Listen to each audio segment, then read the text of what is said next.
What's up? Yo, what's good? What's good? How you doing, my man? Man, had a busy week. Busy Busy week? week. How about you? Yeah, ditto, bro. Before we get started though, so we can do this roundtable discussion, let's bring in our newest member of the team, Unbreakable Right. Souls. Um, AL. yeah, AL. aka Chocolate Thunder. Stop, pause. You calm down on oh, that. Chocolate Flag on Thunder the in play. the house. Oh man, what's going on, fellas? Man, so Uh, thank you for being a part of our family. Now we are three the hard way, they call it. right. That's it. Thanks for having me. I appreciate it, man. I appreciate it. Being with two brothers that have amazing stories and are fighting every day and making it happen. It's an honor just to be a part of it. I appreciate it. Yeah, Yeah, same, brother. Very much the same. we're so glad you're here, man. I mean, Gene and I have been rocking this and killing it, but I think the flavor that you had, that chocolateness that you Yeah, man, where my whistle at, man? You say that one more time. you Flag got on the you play. got one more chocolate, bro. I got one more Man, again. One more one Ooh. more, man. One more. again. No They gonna audience. call me. This is So my my name dog. is Caramel Delight.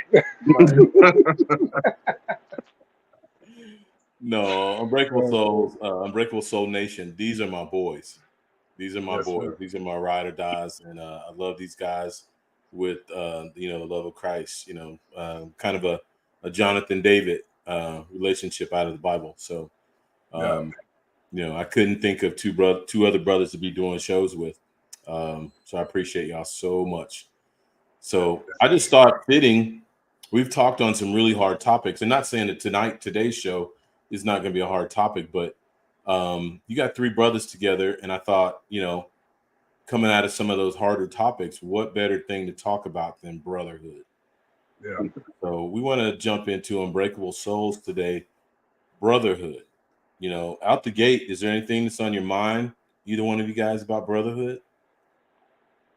Yeah, just like for me, just having the knowledge that I have brothers who care about me, who've been through similar things. We have similar goals. Is just encouraging because in society, it kind of creates that the distance between men because it's soft to be to be chummy with a lot of dudes. Unfortunately, I don't understand that mentality, but that's the way society has it set up, where we're supposed to be isolated, and then we wonder why we are the first to have heart attacks or first to be deeply depressed or highly on drugs or alcohol or whatever be the case. So yeah, just having the camaraderie of brothers who I know been through some things I've been through or similar, and still just pushing through, finding the light in the darkness, and just being, no matter what, being their best selves. It's encouraging and deeply appreciated for sure.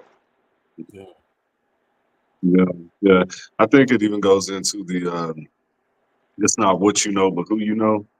Right. Uh, Mm, we always hear that saying, but generally we relate it to like social climbing and right. finances and all those types of things. But when it just comes down to the core of who you are, and just being a man and making it through life's difficulties and struggles, it's not about what you know. A lot of times it's who you know, who's praying for you, who's got your back, Right.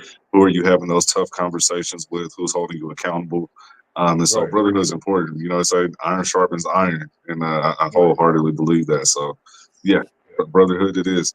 We think about, man, the fraternities, Yeah.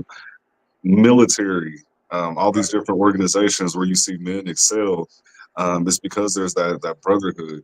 There's Yeah. the healthy competition, the constructive criticism. There's a lot of components to it, and so yeah, that's what it's all about. Yeah, Right. that's what's up, man. And then me coming from a coaching background, and building teams, and you Yeah. can't have strong teams without brotherhood. Right. Um, and then you threw that military component that you're in a foxhole, and Yes. you better be down with that dude next to you because Right. his life is on the line and your life is on the line. So I mean, it's Right. huge. So Again, I couldn't have. I'm so thankful I got two brothers that I know got my back from the gate, and or ride or die. So, but yeah, let's jump in. Let me pull his points up here. Yeah. I wanted this first one. I think it's huge, talking about shared experiences. So, I mean, brotherhood often stems from shared experiences, whether they're familiar, cultural, or communal.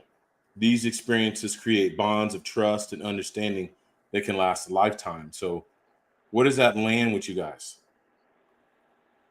Yeah. So kind of going back to what you said about like being in a foxhole together, it's like that experience will for always, link you because you know that I had his back, he had my back, and like literally life or death situation, I can count on this person. So you'll forever be intrinsically connected to that person, and it's the same like when you go through trauma in life. You have somebody who's there. You know, that shoulder that you can cry on, that sounding board, and it's like you will always remember those experiences and look at that person fondly Mhm. because y'all shared that trauma or whatever it was that you experienced. Well, and to your point, Dean, I'm thinking even a step behind the foxhole, man. So the training you Oh mentioned yeah, trauma. So I mean, part of that training is a traumatic experience. I mean, right. real talk. My boy's about to put me through some trauma starting on Monday. I'm thinking, Get uh, them together, brother. Get them together. I know Yeah, you happy about that, he coming to the Iron Jungle. He's ready to get it. Yes, sir. Yeah, but but no, it's, the experience that you go through before you get in the dilemma or the Right, situation. You've built that relationship up over the course of time and during different circumstances or situations. So when hell or war does break out in your life, you know who those people are. Those are the people that are going to jump in the foxhole with you, not jump out. right, So right. where are you at with that, AL? no, another thought about the shared experience because there's one thing like when you're in something together. Mm-hmm. There's also we go through different phases of life at different times. And so sometimes you have a brother who's, like you said, a little bit ahead of you. And so they've experienced something. So they can tell you, like, hey, like, I know what's headed up the road. I know Right. what things you need to look out for. I know where you may need to detour. And so that's important as well. And that's where, like, really being Yeah. open, honest, transparent, and being able to just share our general life experiences and seeing where they intersect. That Right. allows us to be able to help each other and really sharpen each other. So, there are things that we go through together. There's also things that we've gone through separately. And as long as we're open and transparent about our stories, it can help. It can help each other. Yeah. Yeah, and I think the power of what you just said, all of it was good, but the transparency piece, Yeah. Amazing. that I think about shared experiences, but shared experiences with transparency are two different situations. All of Right. us have shared experiences with brothers, right? Right. Right. But how many can you even count on one hand that you have shared experiences with brothers with transparency? Yeah. It's rare, Yeah. unfortunately. One of Yeah. the things that you're like, hmm. But so let me ask you guys though, why do you think that is? Like, why are men so guarded in conversations with each other?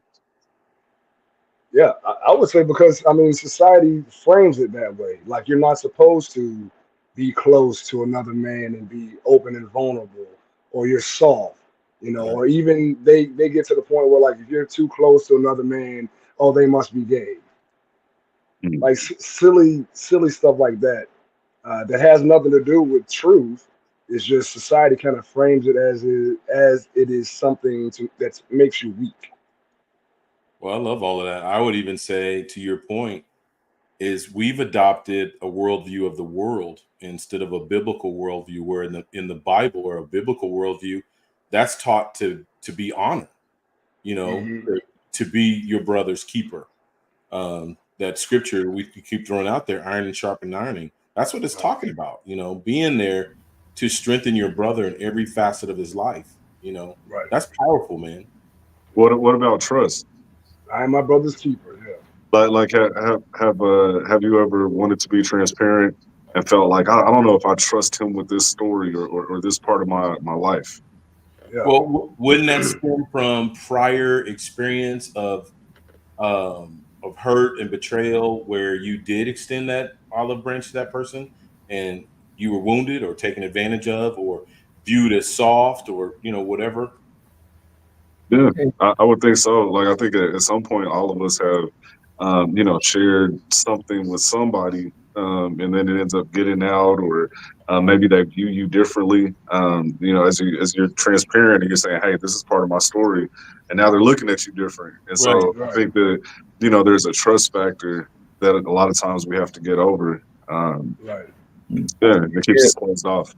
AL and the folks, Gene and Coach, actually was on a Facebook discussion that was quite interesting because it actually involves our mayor here in Durham, who actually spoke about entrepreneurship and enterprise at the DNC, and they're exactly going to do an event later on this evening to celebrate his being able to speak about Zwelly's, which is his restaurant. But there's been some back and forth conversations similar to what you've been talking about, and I'd love to read one of these quotes and hear y'all's thoughts around this because it actually plays into what y'all have been saying. So one of the Facebook posts that I was reading in this back and forth conversation was saying, let's tell the real issue of the problem with our youth. It's called bad parents and the separation of the father inside the home. This was all a systematic psychological warfare because you have strong males inside the household, you have disciplined males, but if you have males that are predominantly in a female household, you will have a submissive and a subordinate group of individuals that are learned and taught how to be controlled by the corporations and their agenda.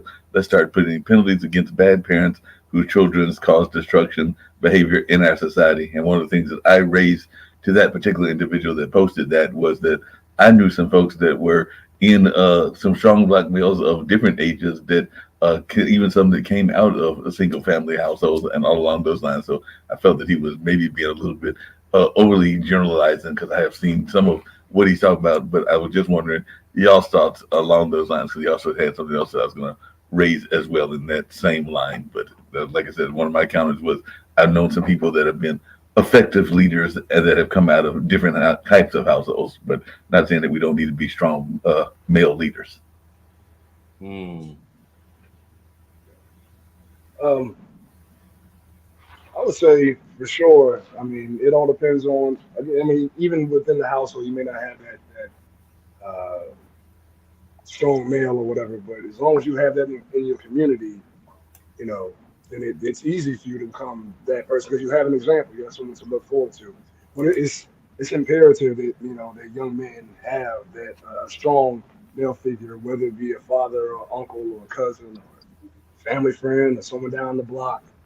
Uh, but yeah, that's absolutely essential. Yeah. And I think a lot of it comes down to choice. And like Gene said, because like I grew up with my mother, but she had me in church, and there were a lot of strong men in church that I could kind of look up to and model after. I was in sports, and so Coach G, I know you can attest to this. As a coach, you become sort of like a father, uncle slash big brother figure in their lives as well. And so, I think that it's incumbent upon the women who are raising single boys to put them in situations where they are able to be around men in some form. Maybe it's not the Right. father, maybe it's not a close relative, but there are so many programs and outlets for that that it needs to be taken advantage of. But ultimately, once we become adults, it is personal choice because the Mhm. neighborhood I grew up in, there's probably about 10 or 15 guys around my age, and maybe one or two of them have fathers in the home. Mhm. And Yeah. to see how it played out, now we're all in our, late 30s, early 40s. Um, there's a bunch of them that don't take care of their kids.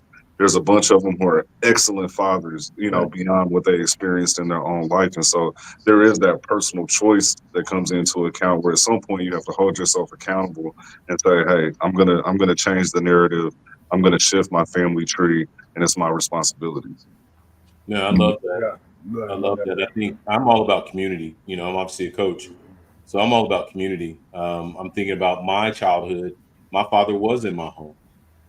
So the narrative about the fatherless homes and the kids end up different ways. Well, mine was in my house every day, but he was a provider. He worked, so he was there, but he wasn't there. So the father figures for me were like my grandfather, that I went to see in the summer. My coaches, Al, to your point on that, so that's how when I became a father, I focused heavily on that, and I became a father figure as a coach for several young men, young women. Being a youth pastor, becoming a father figure for so many young people. So I just think it takes a village, and I think I love the way you ended that, AL, with once you reach the age of accountability. I think in biblical terms it's 13, 14, but we might even just push that up for society to maybe like 18, 19. Right. Now it's on you. You got to make a choice. Hopefully mom or whoever the people in your life as a child have surrounded you with a village of people, and maybe they haven't, but now it's on to you. If those are things that you're lacking, now it's on you to go get that and surround yourselves with those types of people in your life. I'm gonna touch on that here in a But minute. Next I, I topic. feel like I feel like that even just goes into like the simple golden rule that we learned as children, like treat others as you want to be treated. And so even if you didn't have a role model, you know what it was to be a fatherless young man. Yeah. You know, you know what it was like. You know what the pains were. You know what moments broke you down and tore you down. And so it's really just a matter of saying, okay, this is what I wish I had, and just be Right. that. And Be provide that, it. provide it. Right. Just be Don't that. just, Yep. yeah, Yep. don't just Definitely. sit there or plan it out. Walk it out, and just as Yep. you just to your point, be that. Right. Hey, Coach, along those same lines, I know y'all got some other things y'all want to get to, but one of the other things that the person said in that comment, and I'll just paraphrase this one, is that sometimes, and I have seen this happen before, that there are strong women that can kind of like be both the father and the mother figure and everything. But sometimes that if the uncle figures or somebody that is not their biological father falls into that place, that sometimes those women that are so strong sometimes push the man away that are those uncle figures and everything. So I was wondering y'all's comments on that, because that's kind of what the gentleman was saying, is that sometimes he saw people that could be those uncle figures or those mentor figures, but because of their own resentment, they would sometimes push those strong men away because they still had some stereotypes based on how they had been treated by the men in their lives. Mm. I mean, I would say like I've got a female dominant family, for sure. Like from the aunts to sisters, I've got four sisters, and so I've got a female dominant family, and so I've seen the things that cause them to be more guarded. Like maybe you have the coach, not Coach G though, not Coach G. That's a good name right there. But you have the coach who, Cleaning it up, brother. yeah, I got to clean that up for Coach G, but you got the coach that's, yeah, I want to be the uncle figure or the father figure, and really he has ulterior motives. Do you even see it in the church? Unfortunately, let me get close to the kid to get close to the mom, and so I think there's some of that. And then, like you said, just resentment. Like whenever we hold on to trauma and we don't learn how to forgive, accept whatever it was that happened, and then learn how to reconnect with people, we're always going to have that wall that people have to climb. And so I understand why they do it, but at the same time, it is kind of to the detriment of their own children. Right. Yeah. And as a parent, you have to be a long-term thinker. You can't just be about what's good for you in the moment. You have to think about, okay, how is this going to affect them along the lines? So constantly pushing away other men, it's like it makes them resent their own, masculinity in a lot of ways. And that's what what they call now toxic masculinity. Where Right. it's super egoic, and that everything is everybody else's fault, or it's rageful, or however it shows up. It just creates again, like a hatred for themselves, the version of themselves they see in the mirror every day. Oh man, look, I read this. Statistic. It's crazy. I've never seen this before until like last week, right?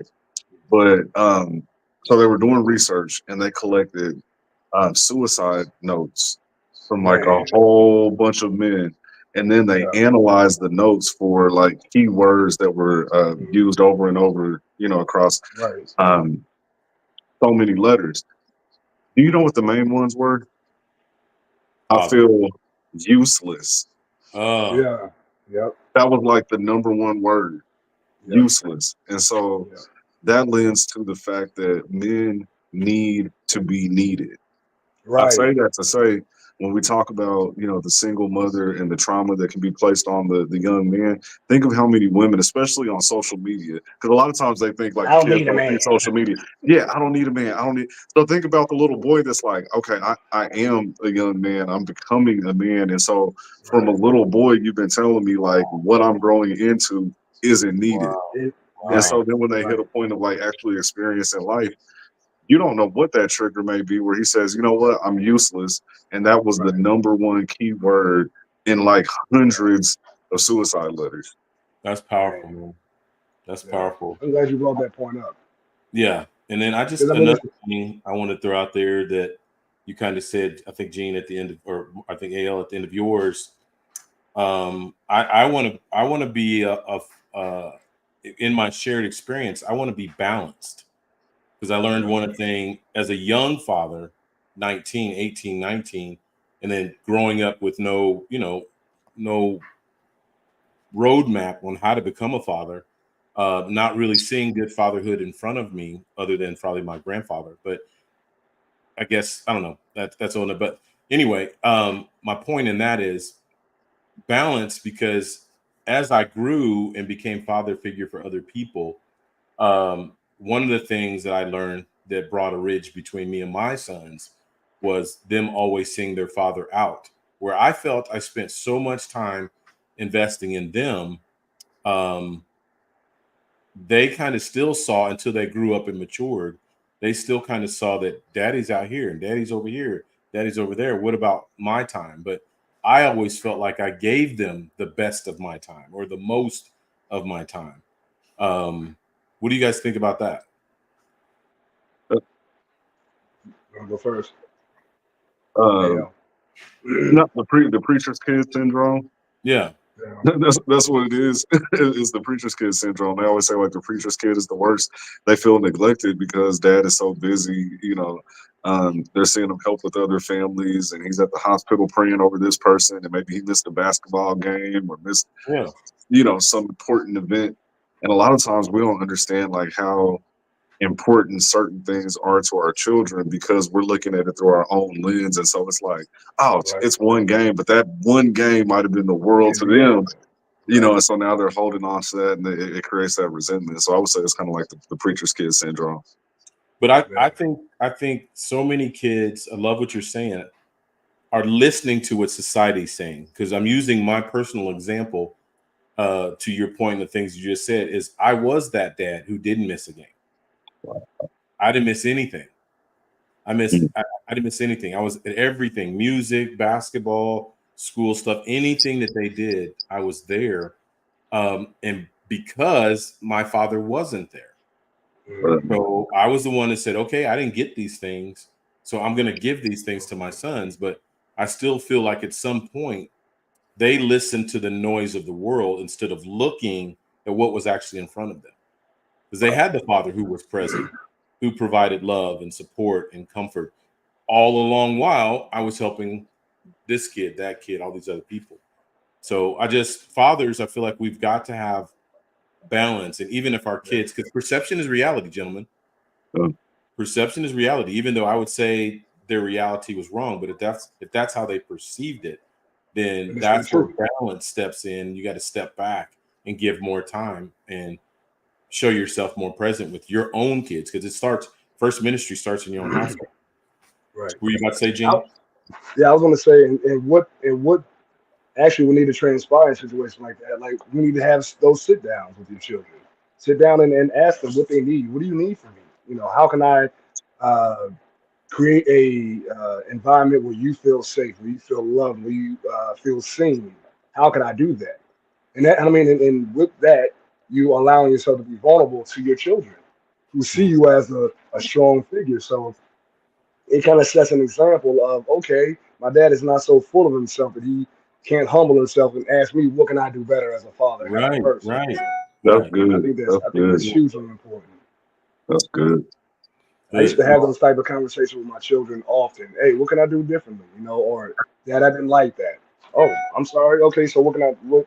You know, it was my perspective. What can I do differently? What can I do better? So, and that's what I Well, guess yeah, is something major. I think as fathers, we've got to have balance, and to your point, we got to always be humble and evolving.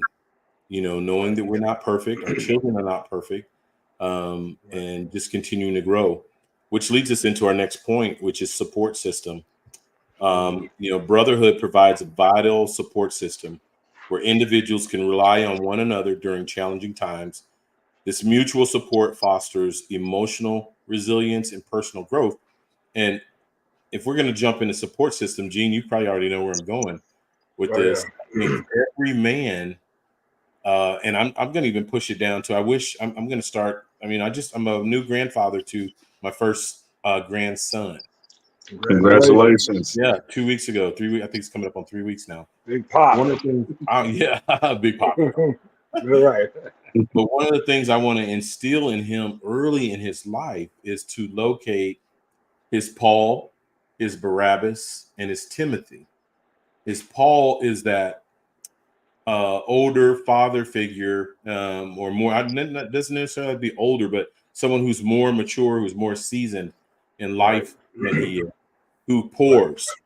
All he gets from that guy, that person, is he just pours into him, pours and pours, life and belief and encouragement, support, love, all these things. And then he's got to encounter his Barabbas. His Barabbas is his boy, that he's rolling with, his ride or die. That when he's wrong, he's going to hold him accountable. He's accountability partner. Man, you shouldn't have done that, man. You shouldn't have talked to that girl like that.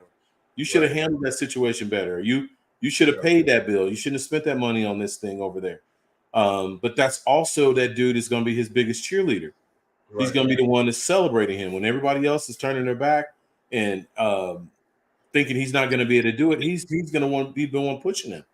And then finally, he's got to have that Timothy, that man or that person that he himself is doing all the pouring. No expectations coming back other than him pouring himself. Everything he's learned, everything he's been taught and experienced, he's pouring that into that younger person. I think a man is full or at his best when he has his Paul, his Barabbas, and his Timothy. What you guys think? Can I ask you? Can I ask you something? Yeah. So, like, I think most people automatically understand the Paul and Barabbas because we want to be poured into, and we understand having that accountability partner. But like, why is it important for us to pour into someone else? Like, where does that come into play? To the point that was made in the beginning about, I think it was you, AL, men need to be needed. You were talking about, Gene, you were talking about the mothers. That was yeah. Okay, watching the young sons watching their mothers talk about how they don't need a man, stuff like that. It's innate by God, put into a young man or a male to be needed. So that pouring into that young man fulfills that need. So I think sometimes men are looking for that from their wife or their girlfriend. I need to be needed by my girl, or something like that, or situations like that. But sometimes that need can be fulfilled just in you pouring into another young man who doesn't have a father figure. Back to the original that we started the whole discussion about. I think another benefit to it is, they say that, like, you don't know something unless you can teach it to somebody else. Like, you don't truly know it until you can teach somebody else. And so it almost reinforces your beliefs. Whatever you're pouring into them, it becomes more solidified in you as well. So, no, I just wanted to hit on that because I know, like, a lot of times we just hear that, someone's pouring into me and my accountability partner, but nobody talked about the benefits of pouring into others. And so I appreciate that. Yeah, I think that's essential. That's your way of giving back. That's you reap what you sow. So as I pour into, I'm sorry, Gene, I'm gonna be quiet. No, you saying what I was just about to say that. Different voice. You say it. I want you to say it. On your heart. But yes, so what you give to others, you receive. And that's period. It's the law of attraction. Everything that you put out, you receive back tenfold. So just giving that, and also, like, if you look at research, one of the things they tell you about people who experience depression, if you go out and do something to someone else who has less than you or perceived less than you, then you feel good because your body releases chemicals and endorphins that help you. Okay, I did something to improve someone else's life. So now my life is improved as a counteract. Well, to your point, it reminds me when we were doing a show and you were talking about the circle of life. Yeah. Remember that? Yep. Maybe speak for a minute on that. I thought that was so powerful. It kind of what you just said, but that circle of life, you had a different kind of spin on that. So Yeah, I don't remember exactly what I said, but it's just that everything feeds into the other. Um, what you do for someone else comes back to you, and it's a constant cycle. You feed, something is being fed, and it's just over and over again. You get that cycle, that return, and then it just makes life better. But if you were to do something negative, you get the same cycle over and over again. Every action has an equal and opposite reaction. right. Right. Just had a quick question for both of you, all three of you. That's why I popped back in and everything. But how much is the brotherhood? Because y'all talking about brotherhood come from different circles. Because I find that a lot of times your brotherhood isn't always the same folks you expect. Like I've got this Pod TV brotherhood that I see y'all at all the time, but it's part of the Unbreakable Souls. But there are some other brothers that I work with on this network, like Grant McGaw, and also my friend Zach, who's got his own network that's in that funk music space. But so there's that kind of brotherhood. But I don't know, I was just thinking about my younger brother. My younger brother has a couple of friend circle groups, for lack of a better term. Like I've mentioned to y'all before, that he's got his Slingshot Club, which is the car club, and all along those lines. So that's a lot of brothers that he bonds with under that love of the cars and everything. Right. And the same thing with what he pulled me into some probably 10 or 15 years ago, because this is about to be football season. So the fantasy football stuff that he got me into. So I'm trying to figure out what players I'm going to draft and all along those lines. But we've got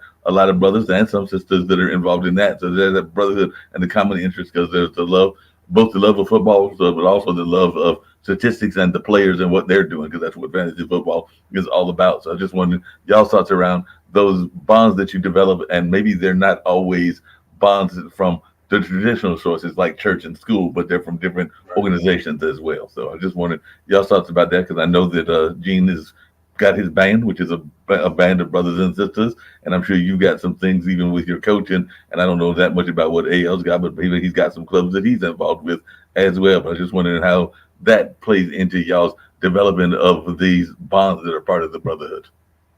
Yeah. So actually, the funniest thing is you led right into the third point, which is diversity and inclusion. So that's perfect timing, Mark. Yeah. So to go on to the point, brotherhood transcends differences in background, beliefs, and lifestyles. Embracing diversity within brotherhood can lead to richer relationships and a deeper understanding of the world.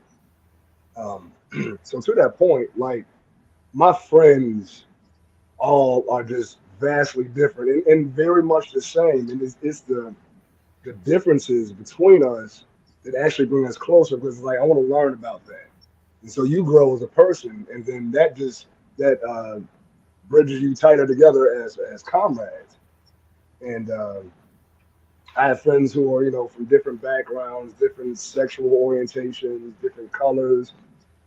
My best friend, shoot, he's a white guy, and I mean, like, we've been best friends since I was 10, and like that is my best friend. Like, we talk every day at some point. But his lifestyle was similar to mine and very different. And through beginning to know him, I started to learn different skills, and now I use. So. But just on that same line, because as you were saying that, I was thinking that my younger brother that I mentioned, my only brother in that sense, because it's just me and Malik, but he was very much into video games. He's still into video games to some degree. He actually developed a pen pal friend, and that pen pal friend actually at one point decided that they wanted to move. They were living, I think, in Philadelphia or something along those lines. So it was that love of the video games and their communications and their talking. He now lives in the same state that I live in. He lives in North Carolina, because when he needed to find a place to move and a job, that friendship actually helped him line up the job that he got and everything. Because he's like, how can I find a job?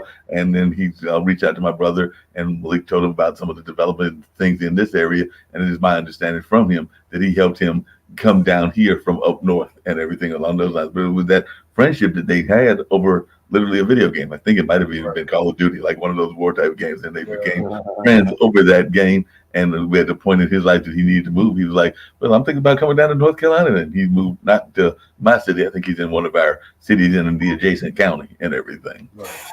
Mm-hmm. Well, I think for me, diversity and inclusion, I'm always trying to walk in someone else's space.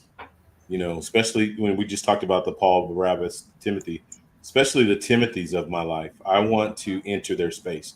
I don't want them to have to come up to me. So you mentioned video games. So like one of the things I did with my sons, I mean, I like video games, but I'm not the super gamer like they were. But some of our best conversations was dad sitting down next to them, putting on the headphones and playing video games with them. Or just finding the young people, you know, that we're pouring into, finding the areas or space that they are interested in and jumping into them, which now creates an opportunity of trust and respect. Yeah. Um, the hard lessons or questions or things that you want to now share with them, now they're open to. Yeah. You know, they're vulnerable to because you've entered their space. Right. Kind of takes me back to Jesus feeding the 5,000. This is foundational for me in my faith. And I hope you guys think about this in relationships, that what I take from that lesson is that he met the natural need of the people first. Him being God, he knew everything they needed spiritually, emotionally, physically, whatever. But he understood the concept, if I meet the natural need of these people first, then that brought instant credibility, trust, and rapport. Now, the spiritual things that he wanted to share with them, they were open. They had an open ear, ready to hear. Yeah, Right. it makes a lot of sense.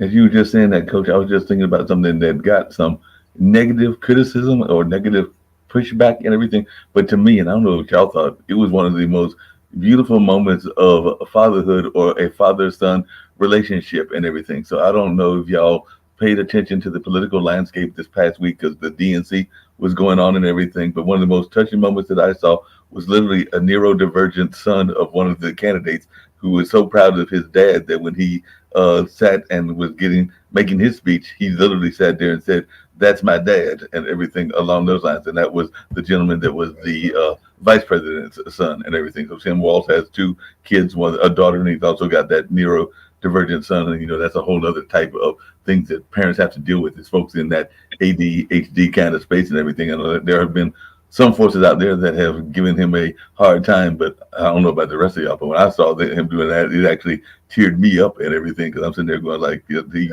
in the midst of all of that hoopla, he was recognizing that his dad was stepping into a greatness lane and everything. Yeah.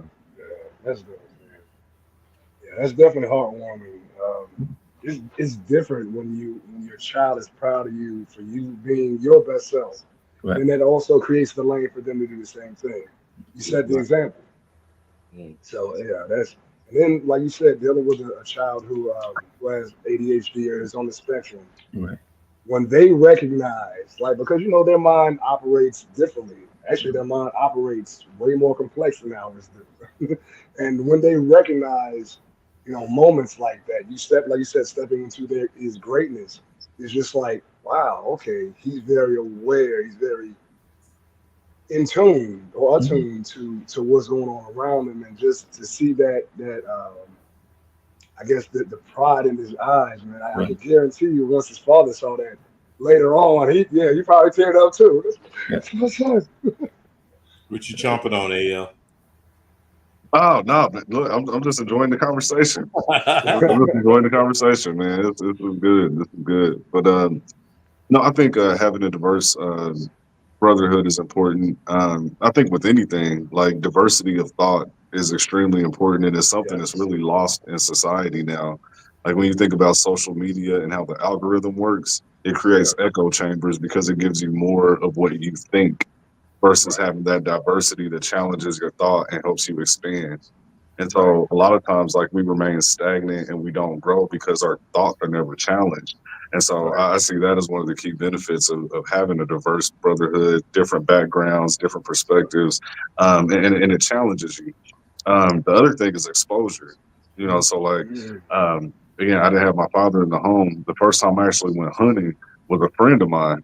That's what Right. he did, and so it exposed me to something that I needed to learn as a man. I'm not a handyman. I'm real quick to say that, but I have friends who are, and so having that access to people who have different information is important. And so it's like when you're building your brotherhood, there can be some level of intentionality to that. Yeah. Come on. Come on. I've got my boys that I grew up with. We shared the same experiences, but now that I'm able to select my friends, I'm able to go out and get into different circles. Who do I need in my circle? Like that's something that we have to identify. Like who do I need in my circle and seek those people out so that we can continue to grow. Yeah. Sometimes that brotherhood can come at interesting times because you mentioned that you had that friend, Gene, and everything that was one of your best friends that's a white gentleman and all along those lines. And I remember that many years ago when I worked at a pharmaceutical company in like their shipping and receiving department, there was a young fellow there and was in some of the early days, so we're talking 15, 20 years ago, of rap music and everything. And he was definitely a country young gentleman. I mean, we're talking about he was probably the epitome of a redneck, but because he knew that I loved and was interested in music, we developed a bond. Unfortunately, I lost touch with him because he would be sharing his rap lyrics with me. So he would literally be writing these rap lyrics and he would share them with me on his notebook. And they were actually some pretty good rap lyrics. I mean, some of them were dealing with the stereotypical rap things because he was part of the drug culture, for lack of a better term, but there were also some relationship things that were there as well. But I just remember him even to this day, even though we lost touch, but having that bond and him just wanting to share with an elder. Because even at that time, I was probably, if I'm 60 now, I was probably in my 30s or 40s at that time, and he was probably like early 20s and something along those lines. But just sharing that bond with him over a common interest, the interest of music and Right. culture. Right. Yeah. That's powerful. I learned that concept, I think, pretty early in life, around the church. Mm-hmm. I remember a church I went to in the city, and the pastor actually had a mechanic shop across the street from the church. And I would go sit and just watch the OGs play dominoes. Mm-hmm. Yeah. Oh Yeah. yeah. Yeah. And Dominoes or chess. Checkers yeah, are one of those. yeah. So, but speaking of diversity and inclusion, it was just so many different types of men would roll through those games. And so I gained so much intel Mhm. into different situations or experiences because of that particular situation. It was just powerful. Yeah. And obviously in the moment you don't seize the opportunity and realize the value of what you're Right. gaining. But now as a 53-year-old man reflecting back on the knowledge and wisdom that was thrown out in that game was just powerful. Coach Yep. G, that actually brings a question about brotherhood to you that I was going to ask, and all along those lines. Because another thing that I remember is I've lived in different apartment complexes here in Durham, but one of them I lived in, I think it was called the Oaks and everything. But there was a church. Oftentimes you're trying to find your church home, and it was very much of a Pentecostal church. My family is more raised Baptist, and I consider myself, as I've told y'all on this show, more spiritual than religious. But one of the things I do remember of that church was a couple of them times going out on like some male bonding field trips and everything. Like I think they did one to do gardens and we just sat there and bonded over things. I think there was another time that we went to one of our local restaurants. It might have been Mayflower or something like that. So I know the pandemic got people away from some of those things and everything. So I just wondered, are the churches still doing those male bonding things? Because like I said, this was probably 10 years ago, 10, 12 years ago. And I actually enjoyed that conversation. Might not always enjoyed every aspect of that particular church, but I did enjoy those male bonding trips. So I was just wondering, as one that's involved in the church, both you, well, primarily you, Coach G, and I think AL as well, is that something y'all are seeing the churches continue to do? Because that is a place where the brotherhood can be built. I would say there was a long stretch of time where it wasn't. So we had that when I was younger. We used to like go camp out and just have different bonding events. Mm-hmm. As I got older, it seems like that fed out. It just kind of faded out. Not sure why. Maybe I don't know. A lot of men left the church. Mm-hmm. I would say like kind of early 2000s, but I do see a resurgence of that. That's one of the things that we do with Elevating Men. And so we have a monthly prayer breakfast. We call it the Man Cave Prayer Breakfast. We do it every month. We just get together. We pick different topics. We discuss them. We have speakers come in, etc. And I'm seeing more churches around the city beginning to adopt that. And so, yeah, I think it's coming back. I think it's making a comeback. Well, hey, good point. I want to pivot in this space, really to throw at AL and Gene, since we're talking about diversity and inclusion, in relationship or marriage. So, and now you're, as you're dating and marrying, now you're bridging two families together. What a better example of diversity and inclusion and bringing differences together to make one. Right. Speak into that. What's that look like? How's that feel? Yeah. So when you marry someone, you're merging families, you're merging mindsets, finances, you're merging so many different things, and it makes you aware of parts of yourself, like where you need to grow, because that's what a partner is about. They're supposed to help you strengthen your weaknesses and further fortify your strengths. Um, so yeah, I mean that is a great opportunity, especially if like you have kids in a situation like that. Right. Oh man, like now you become a role model. So it's like you have to. If you didn't have that example, then you create it in your head, or create it through your character. Just because you know what's needed as a guardian. So yeah, it helps you automatically grow. It's like you're put on, you're put there, push forward. Now it's time to grow, and these kids are going to follow you, or this relationship is going to stretch you in ways that you never expected. And Also, So much. I think love makes you more open-minded Right. automatically. So if there's somebody that you have no connection to, there's no love there, and you don't see eye to eye on the topic, you just dismiss it as I don't see eye to eye with that person, and you keep it moving. But when it's someone that you're trying to form a bond with, especially long term, as in marriage or a long term relationship, you could have two completely different perspectives. But because you love that person, you're like, well, let me hear them out and at least try to see their point of view, because it can, create another bond. It's another level of trust and intimacy when we can let go of a portion of ourselves to pick up a portion of them. And so Right. I think that that would be the biggest way that I see it really stretching you, is just the love actually being a part of the equation makes you more open minded automatically. That's good. Coach, if I could just add something to that, and I know it doesn't always happen because I know when I'm not trying to touch on a sensitive topic that it doesn't always happen, including to some of the people that are here in this particular room. But it is beautiful that I have seen occasionally a brotherhood being developed by the extended expanded family, because sometimes when you have that blended family, they're expanded families.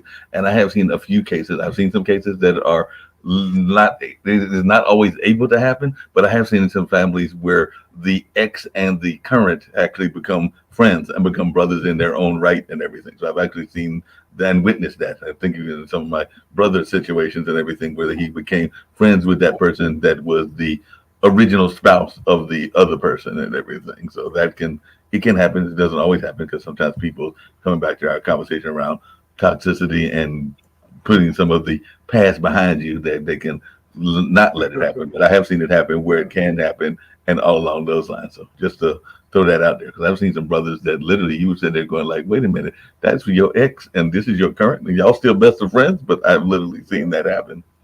Yeah, I think that's beautiful. I mean, I haven't personally Sure. experienced that situation, but I think that's beautiful that it can happen. I've seen it happen. I'm just saying, me personally, that's never happened to me, but it's definitely possible, and I think it's powerful.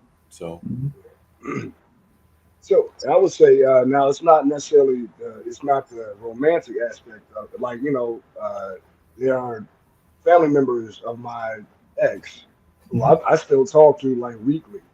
They check on me. They call me uncle. Uncle Gene. I'm Uncle Gene to them. I've known them right, since they were like 4 or 5, and I still talk to them often, even though my ex and I are no longer together, and things, gone toxic, but there are still people in that family who still regard me highly, which I was nervous about, to be honest with you. Yeah, But I yeah, think I think that just the fact that you have a person who is from a past relationship that no longer exists, and you still have that bond. That means to me that bond was something that was genuine and Right. authentic. So yeah, and that bond can last for a long time. It wasn't a male that I was talking to. It was actually a young lady I was talking to, but she actually works here in the center, and she was telling me that she's got some 64 nieces and nephews. And I'm going like, well, how many people you got in your family and everything? But what she was breaking down to me was that those weren't all, to your point, Gene, those weren't all her natural siblings. There were people that right, were friends' kids and other right, kids, because she's like me, has no kids of her own, but she's got like some 64, because she literally was showing a couple of those kids were probably like 5 or 6, if that age. They might have been a little bit older. Literally the art around here and the building around here on the iPhone. Coming back to technology, she was showing them the building because they have that kind of bond and everything. So you're right that that bond can also exist, and it can be that extended family. I was actually talking on Zach's show earlier about how important the extended family can be, even among our various brothers and even some of the sisters as well. yeah, I like all of that. I think our next point is a good ending point for us for today. It's been a great discussion. Responsibility and accountability. I mean, just let that marinate. Responsibility and oh yeah, accountability. I mean, being a part of a brotherhood often comes with a sense of responsibility to look out for one another, kind of how we talked about in the beginning. This accountability helps us strengthen the relationships and promotes a culture of care and respect. Think about that. If we could get back to the original mindset of brotherhood and just ending with that last piece of that, that helps to strengthen relationships and promotes a culture of care and respect. Just imagine what that would look like. And I'm talking about all men, but right now specifically in the Black community, if we as Black men got back to a culture of care and respect for one another, what would right, that look like? How much? I mean, to me, that's like a nuclear bomb exploding in our community, but in right, a positive way, right, and bringing us back to our original self. I'm thinking about our families and culture in the 20s and 30s and 40s, 50s, before the introduction of like the ghettos and different things like that, welfare and systems like that were designed to divide us. yeah, That point, the design to divide us, like um, when you listen to our music, it's just our music, but we're talking about killing each other, robbing each other, Right. taking each other's women, and so it goes back to the beginning when we were talking about trust. It was like, okay, well, a key thing we need to do is open up to each other and have these right, conversations. But one reason we don't is because we don't trust each other. So then you Mhm. have to ask why, and then you look at these root causes: the music, social media, past hurts, past traumas, those things tear us apart. And so I love what you said there. We do have to learn how to like rebuild our brotherhood as a community. Not just the three or four of us, but at large. And how do we do that? And so I guess that would be my question to you guys. Like, what are some things that we can do to really start rebuilding that community of brotherhood on a larger scale? Can I jump right. in on that? Go on. Well, two things. One, I think, if Mark you lit kind up. of Can I allude, throw it in? Like a cookie was thrown out there. yeah, a I was couple of things. pulled up. Well, a couple of things I was going to bring into the whole notion is that one, because y'all know that part of my one of my missions in life is you have to understand that history and understand our history and all along those lines, because that was intentional. Like I said, I'm here in Durham, and they literally ran a highway through us to destroy the Black Wall Street. But I love a quote that we have here that talks about how literally everything from cradle to grave you could have within our community. So we need to find ways to go back to supporting our different business owners that are doing things like that. Matter of fact, later on, I told y'all I'm going to go probably about 30 minutes to an hour to Black August in the Park, which is celebrating our culture. Yes, And there's a number of them around the country and all along those lines. But it talks about how literally in this city, there was a man that could design your suit. Literally, you can make your own suit like a tailor, or he could design your shoes, and they even make your bed, your mattress. And we got away from that and all along. But the other things that I get frustrated by, and I know some of my other friends get frustrated by, and I've heard all three of you say that to some degree, is this notion. The OJs did this song called Backstabber, and I think sometimes we take it too much at heart, and we are sitting there too much worrying about people stabbing us in the back and not figure and like taking it too much at heart in the what they're doing versus trying to find a common ground and everything. Because that's where I get frustrated. It's got that crab in the barrel attitude. It's like, well, I don't like him, so I'm gonna find a way to tear him down versus building him up. So I think we got to find ways to build our fellow brothers up and not tear them down, even if we disagree with them. I mean, there's people that are supporting that orange man that I don't like, but I'm not going to tear them down. They've got the right to do that, even though that's their prerogative. I will do things in my capital and my area to build the other person up. But I think sometimes we're too busy tearing people down and not finding ways to raise them up. Yeah. So I would say, like, we have to get back to the community mindset. Understanding that our life affects everyone around us. So we need to be authentic and genuine in our individual relationships, and then as it pertains to a community, I love the example of the Black Panther Party. Yeah. They had everything set up for their communities, where they had food, education, protection, all the essentials were taken care of. It was a community. Everyone talked. Everyone knew what the right hand and the left hand were doing. There was, obviously you have problems when you have communities, but it's something that you could work through. But there was a structure set up where they were constantly assessing the needs of the people around them and then providing programs to bridge those gaps. So we had to just get back to the mindset that I am my brother's keeper. I am my sister's keeper. I see you need something. If I can provide it, then I provide it. And then the mutual support, like you said about the laundromat or the tailor, or the cobbler down the street.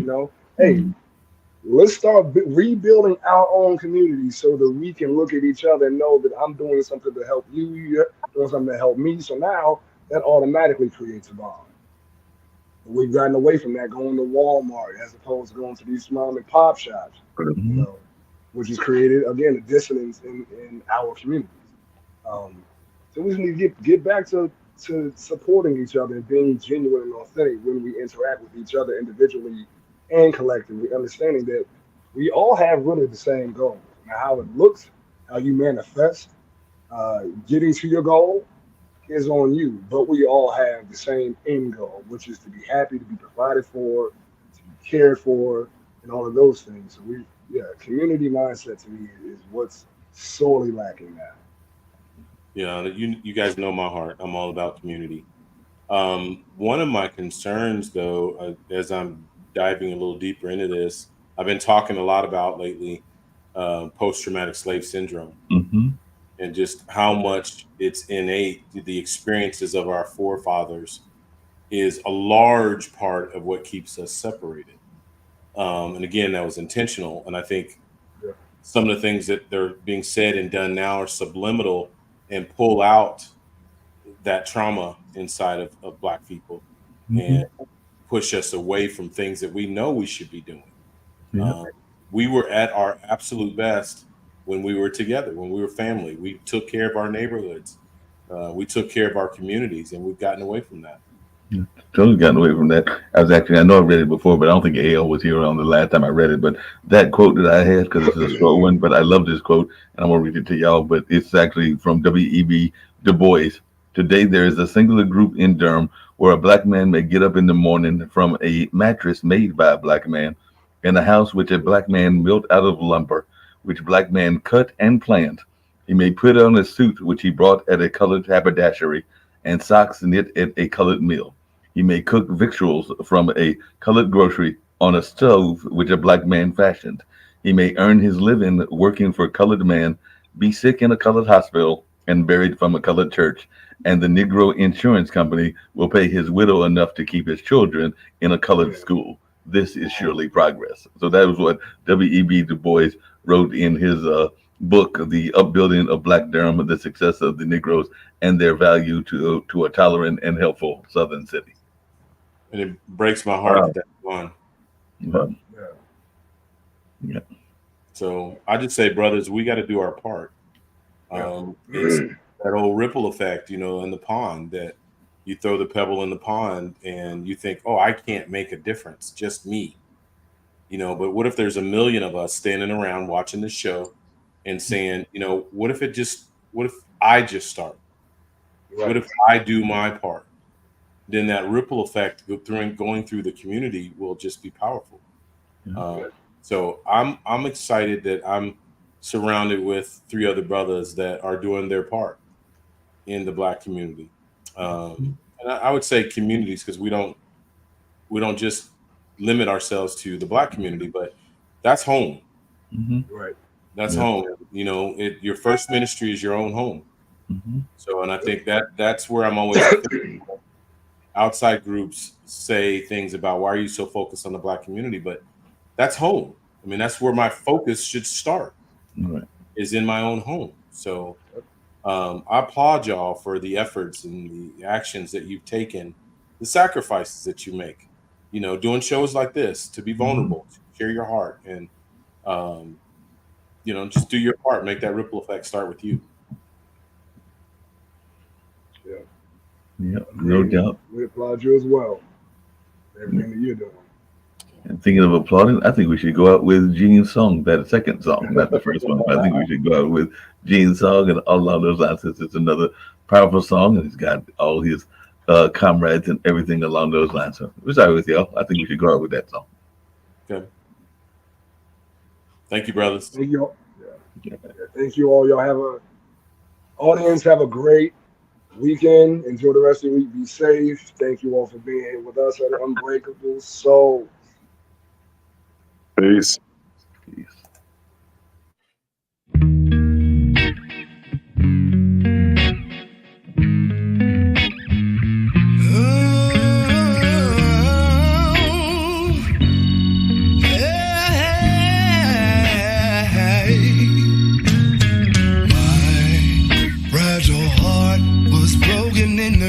Shots of clash ups in the creases.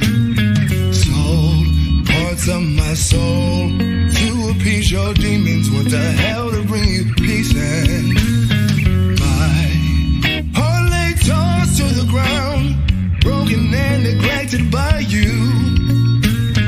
Now you avoid me like the dark, and I'm done playing your fool. Almost died when you left me.